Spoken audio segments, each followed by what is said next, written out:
ಈಗ ಜ್ಯೋತಿ ಬೆಳಗಲು ಬಂದಿರುವ doctor Sangamesh Hiremath sir ಅವರು ನಮ್ಮನ್ನು ಕುರಿತು 2 ಮಾತುಗಳು ಆಡಬೇಕಾಗಿ ವಿನಂತಿಸಿಕೊಳ್ಳುತ್ತೇನೆ. ಈ ಸಮಾರಂಭದ ಸುಂದರ ಸಮಾರಂಭದ ಉದ್ಘಾಟಕರಾಗಿ ಆಗಮಿಸತಕ್ಕಂತಹ ಹಿರಿಯರು, ಸಮಾಜಮುಖಿಗಳು, ಹಲವು ಕಾರ್ಯಕ್ರಮಗಳು, ಉದ್ಯೋಗ ಮೇಳ ಮಾಡಿದಂತಹ ದಿಲೀಪ್ ಆರ್ ಪಾಟೀಲ್ ಅವರೇ, ಈ ಸಂಸ್ಥೆಯ ಅಧ್ಯಕ್ಷರಾದಂತಹ ಶ್ರೀಮತಿ ಸುಷ್ಮಾ ಎಸ್ ಅಂಗೇಜಿಯವರೇ, ಜೊತೆಗೆ ಸ್ನೇಹಿತರಾದಂತಹ ಪದ್ಮರಾಜ್ ಅವರೇ, ಭೀಮಾಶಂಕರ್ ಅವರೇ, ಮತ್ತು ಈ ಸಂಸ್ಥೆಯ ಹಿರಿಯರಾದಂತಹ BM ಹಿರೇಮಠ್ ಅವರೇ, ಕಾಶಿನಾಥ್ ಬಿರಾದರ್ ಅವರೇ ಮತ್ತು ಸ್ನೇಹಿತರಾದಂತಹ ಸಂದೀಪ್ ಸರ್, ಇದೆಲ್ಲಕ್ಕೂ ಮುಖ್ಯವಾಗಿ ಈ ಸಂಸ್ಥೆಯ ಭೇಟಿಯಾದಂತಹ ಆತ್ಮೀಯ ಸ್ನೇಹಿತ ಶರಣು. ಸಂಸ್ಥೆ ಮೊನ್ನೆ ಹುಡುಗರದ 6 ವರ್ಷ ಸುದೀರ್ಘ ಪಯಣ, ಹೋರಾಟದ ಬದುಕು. ಒಬ್ಬ ವ್ಯಕ್ತಿ ಏನೂ ಇಲ್ಲ ಅನ್ನಲಿಕ್ಕೆ ತಾನು ಬದುಕುವುದಲ್ಲದೆ ಇಷ್ಟೆಲ್ಲ ಜನರಿಗೆ ಎಂಪ್ಲಾಯ್ಮೆಂಟ್ ಕೊಟ್ಟರು, ಅದು ಸಾಧನೆ. ನಾನು ನೌಕರಿ ಮಾಡ್ತೀನಿ, ಪಗಾರ ಬರ್ತದೆ, ತಿಂಗಳಿಗೆ ಊಟ ಮಾಡ್ತೀನಿ, ಹೆಂಡತಿ ಮಕ್ಕಳಿಗೆ ಸಲ್ಲುತ್ತೀನಿ, ಅದು ದೊಡ್ಡದಲ್ಲ. ಶರಣು ಚಿಕ್ಕ ವಯಸ್ಸಿನಲ್ಲೇ ತಾನು ಬದುಕು ಕಟ್ಟಿಕೊಂಡು ಇನ್ನಿತರ ಬದುಕಿಗೆ ಅದು ಎಷ್ಟು ಪ್ರಮಾಣ ಇದಾಗುತ್ತೋ ಗೊತ್ತಿಲ್ಲ, ಅಟ್ಲೀಸ್ಟ್ ಲೈವ್ಲಿಹುಡ್ ಗಂಜಿಗಾದರೂ ಆಧಾರ ಆಗ್ತಾ ಇದ್ದಾನೆ 4-5 ಕುಟುಂಬಕ್ಕೆ, ಅದು ಹೆಮ್ಮೆಯ ವಿಷಯ. ನೌಕರಿ ನಾನು ಮಾಡ್ತೀನಿ, ಬಹಳ ಆದ್ರೂ ನನ್ನ ಹೆಂಡತಿ ಮಕ್ಕಳು ಆರಾಮ, ಇದು ದೊಡ್ಡ ಗುಣ ಅವನ ಹತ್ರ ಇರ್ತಕ್ಕಂಥ ದೊಡ್ಡ. ಈ ಚಿಕ್ಕ ವಯಸ್ಸಿನಲ್ಲಿ ಅದು ಅವನು ಭೇಟಿ ಆದಾಗ ಇನ್ನ ಬಹಳ ಚಿಕ್ಕವಿದ್ದವ, 12-13 ಸಿಕ್ಕಿದ್ದ ಅವನು. ಇವತ್ತಿಗೂ ನಾವು ಅವನ ಮಗ ತರನೇ ನೋಡ್ತೀವಿ ನಾವು. ನಾನು ನನ್ನ ಹೆಂಡತಿ ಅವನ ಮಗನೇ, ನನ್ನ ಹೆಂಡತಿಗೆ ನಾನು ಎಷ್ಟೇ ಎತ್ತರ ಬೆಳೆದಿರ್ತು ಅವನ ಮಗನೇ ನಮ್ಮಿಬ್ಬರು, ನನ್ನ ಹೆಂಡತಿಗೆ ನಾನು. ಇವತ್ತಿಗೂ ಯಾವಾಗಾರ ಫೋನ್ ನೋಡ್ದು, ಯಾಕೋ ಬಂದಿಲ್ಲ ಭಾಳ ದಿವಸ ಆಯ್ತು ಅಂತ ನನ್ನ ಹೆಂಡತಿ ಬಾ ಬಂದೋಗಿ ಮನೆ ಕಡೆ ಅಂತ. ಅದಕ್ಕೆ ಇಷ್ಟು ಎತ್ತರಕ್ಕೆ ಬೆಳೆದಿದ್ದಾನೆ, ಈ ಮಟ್ಟಕ್ಕೆ ಬೆಳೆದಿದ್ದಾನೆ, ಅದು ನನಗೂ ಹೆಮ್ಮೆಯ ವಿಷಯ, ಸಮಾಜಕ್ಕೂ ಹೆಮ್ಮೆಯ ವಿಷಯ, ಮತ್ತು ತಂದೆ ತಾಯಿಗೂ ಸುತ್ತಮುತ್ತ ಎಲ್ಲರಿಗೂ ಹೆಮ್ಮೆಯ ವಿಷಯ. ನನ್ನ ವಿಚಾರಗಳು ಹೊಸತೇನಿಲ್ಲ, ನಿಮ್ಮ ಜೊತೆ ಯಾವಾಗಲಾದರೂ ಬಂದು ಹಂಚ್ಕೊಳ್ತಾ ಇರ್ತೀನಿ. ಹೊಸ ಕಾಲೇಜಿಗೆ ಬಂದಿದ್ದೀರಿ, ವ್ಯವಸ್ಥೆ ಸರಿಯಾಗಿದೆ. ಯಾಕಂದ್ರೆ ನಾನು ಇದರ ಒಂದು ಮುಖ್ಯ ಅಂಶ, ಸ್ಥಾಪನೆಯಿಂದ ಇಲ್ಲಿವರೆಗೂ ಮುಂದೂ ಇದ್ರ ಜೊತೆಗಿರ್ತೀನಿ. ಕಷ್ಟಪಟ್ಟು ಕಟ್ಟಿದಂಥ ಸಂಸ್ಥೆ. ಈಗಲೇ ಹೇಳಿದ್ರು ಇಬ್ಬರು ಸಾಧಕರು, ಅವ್ರಿಗೆ ನೋಡಿದ್ವಿ, ಅದೇ ಸಾಧನೆ, ಮತ್ತೇನಿಲ್ಲ. ಅವ್ರಿಬ್ಬರಿಗೆ ಸನ್ಮಾನ ಮಾಡ್ತೀವಲ್ಲ, ಇದ್ರ ಪ್ರಚಾರ ಅಂಬಾಸಡರ್ ಮತ್ತಾರು ಬೇಕಾಗಿಲ್ಲ, ಅವರಿಬ್ಬರೇ ಸಾಕು, ಅವರಿಬ್ಬರೇ ಪ್ರಚಾರ ಮಾಡೋದು.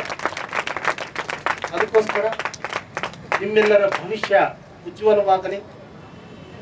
ನೀವು ಏನೇನೋ ಆಸೆ ಕಟ್ಕೊಂಡು ಬಂದಿದ್ದೀರಿ. ಈ ವಯಸ್ಸೇನಿದೆಯಲ್ಲ, ಇದು ಒಯ್ದಾಡುವ ಮನಸ್ಸಿರ್ತದ. ದಯವಿಟ್ಟು ಏಕಾಗ್ರ ಚಿತ್ತರಾಗಿ ಈ 3 ವರ್ಷ ಏನು ಬದುಕು ಕಟ್ತೀರಿ, ಆ ಬದುಕು ನಿರಂತರವಾಗಿರ್ತದೆ. ಯಾಕಂದ್ರೆ ಈ 3 ವರ್ಷ ನೀವು ಮನೆಗೆ ಏನಾದರೂ ಅಸ್ತವ್ಯಸ್ತ ಮಾಡ್ಕೊಂಡ್ರಿ ಅಂದ್ರೆ ಜೀವನ ಪರ್ಯಂತ ಎಚ್ಚರ ಇರ್ಬೇಕಾಗ್ತದೆ. ಈ 3 ವರ್ಷ ಕಷ್ಟಪಟ್ಟು burn the midnight oil ಅಂದ್ರೆ ಶ್ರಮ ಪಟ್ಟಿದ್ದೆ ಆದ್ರೆ ನೀವು ಏನಾಗಬಹುದು, ಮುಂದೆ ಆರಾಮಾಗಿ comfort life, at least comfort life, not luxurious, comfort life ಜೀವನ ಮಾಡಬಹುದು.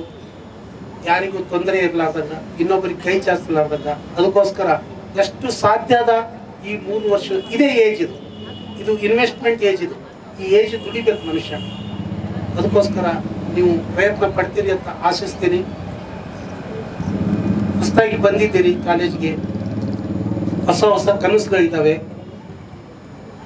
ಕಾಂಪಿಟೇಟಿವ್ ಎಕ್ಸಾಮ್ಗೆ ವ್ಯವಸ್ಥೆ ಮಾಡಿಕೊಳ್ಳಿ. ನಿನ್ನೆ ಎಲ್ಲೋ ಮಾತಾಡ್ತಾ ಇದ್ದೆ, ಈ ಭಾಗದ GR ಕ್ರಾಸ್ ಎನ್ರೋಲ್ಮೆಂಟ್ ರೇಷಿಯೋ ತುಂಬ ಕಡಿಮೆ ಇದೆ. ಇಂಥ ಸಂಸ್ಥೆಗಳು ಇರೋದ್ರಿಂದ ಅಟ್ಲೀಸ್ಟ್ ಬಡದಾಡಿ ಅವರು ಅಡ್ಮಿಷನ್ ಆದರೂ ಮಾಡ್ತಾ ಇದ್ದಾರೆ.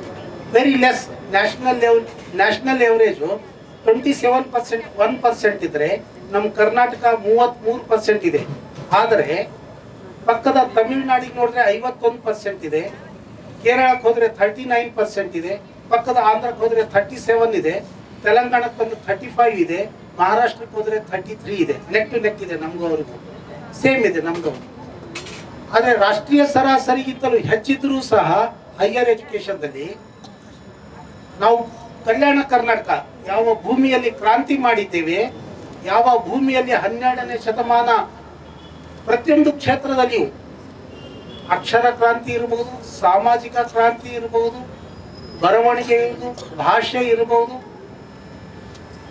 ಎರಡು ಮುಖ್ಯವಾಗಿ ದಾಸೋಹ ಮತ್ತು ಕಾಯಕವನ್ನು ಕೊಟ್ಟಂತ ಜನ ನಮ್ದು, ನಾವು ಜನ. ಆದರೆ ಅವೆರಡನ್ನು ಬರೇ ಅನ್ನಲಿಲ್ಲ, ಅವುಗಳನ್ನು ಅನುಷ್ಠಾನದಲ್ಲಿಯೂ ಸಹ ತಂದಿದ್ದೇವೆ. ಆದರೆ ಇಂದು ಏನಾಗಿದೆ ಅಂದರೆ ಲೆಸ್ ದೆನ್ 14% ಇದೆ, ಲೆಸ್ ದೆನ್ 19% ಇದೆ, ಲೆಸ್ ದೆನ್ 9% ಇದೆ. ಯಾದಗಿರಿ ಹೈಯರ್ ಎಜುಕೇಶನ್ ಇಂಡಿಕೇಟರ್, ರಾಯಚೂರೆಲ್ಲ 14% ಇದೆ, ಬೀದರ್ 11% ಇದೆ. ಅದಕ್ಕೋಸ್ಕರ ಇಂಥ ಕಾಲೇಜುಗಳು ಹುಟ್ಟಿರೋದ್ರಿಂದಲೇ ಸ್ವಲ್ಪ ಎನ್ಕರೇಜ್ ಆಗಿದೆ. ಲಾಸ್ಟ್ 4-5 ವರ್ಷದ ಹಿಂದೆ ಸರ್ವೆ ಮಾಡಿದಾಗ 4% ಇತ್ತು ಯಾದಗಿರಿ. ಏಕ ರಾಷ್ಟ್ರ ಶ್ರೇಷ್ಠ ರಾಷ್ಟ್ರ, ಒಂದು ರಾಷ್ಟ್ರ ಶ್ರೇಷ್ಠ ರಾಷ್ಟ್ರ ಮಾಡ್ತಕ್ಕಂಥ ಉದ್ದೇಶವನ್ನು ಇಟ್ಕೊಂಡು ಹೊರಟಿರ್ತಕ್ಕಂಥ ನಾವು 2035 ಅಥವಾ 40ರ ಒಳಗೆ ಸೂಪರ್ ಪವರ್, ಜಗತ್ತಿನ ವಿಶ್ವಗುರು, ಸೂಪರ್ ಪವರ್ ಆಗ್ಬೇಕಂತ ಹೋರಾಟ ಮಾಡ್ತಾ ಇದ್ದೀವಿ. ಇವನ್ನೆಲ್ಲ ಇಂಡಿಕೇಟರ್, ಇವನ್ UNDP ಸರ್ವೆ ಹೇಳುತ್ತೆ ನಮ್ಮ ಹ್ಯೂಮನ್ ರಿಸೋರ್ಸ್ ಇಂಡೆಕ್ಸ್ ಏನಿದೆ ಅಂದರೆ 126ರಿಂದ 131ನೇ ಸ್ಥಾನಕ್ಕೆ ಕುಸಿದಿದ್ದೀವಿ. ಇಷ್ಟೆಲ್ಲ ಅಶಕ್ತತೆ ಇದ್ದರೂ ಸಹ ನಾವು ಹಲವಾರು ವಿಷಯಗಳಲ್ಲಿ ಬಹಳ ಎತ್ತರಕ್ಕೆ ಹೋಗಿದ್ದೀವಿ. ಸ್ಪೇಸ್ ತಗೊಳ್ಳಿ, ಅದ್ಭುತವಾದ ಸಾಧನೆ ಮಾಡಿದ್ದೀವಿ. ನಾಸಾ ಕೂಡ ಮಾಡಿಲ್ಲ. ಒಂದು ಗೋದಲ್ಲಿ ಏನು ಮಾಡಿದ್ದೀವಿ, 104 ರಾಕೆಟ್ ಬಿಟ್ಟಿದ್ದೀವಿ. ಒಂದೇ ಅಟೆಂಪ್ಟಿಗೆ ಮಂಗಳ ಮುಟ್ಟಿದ್ದೀವಿ.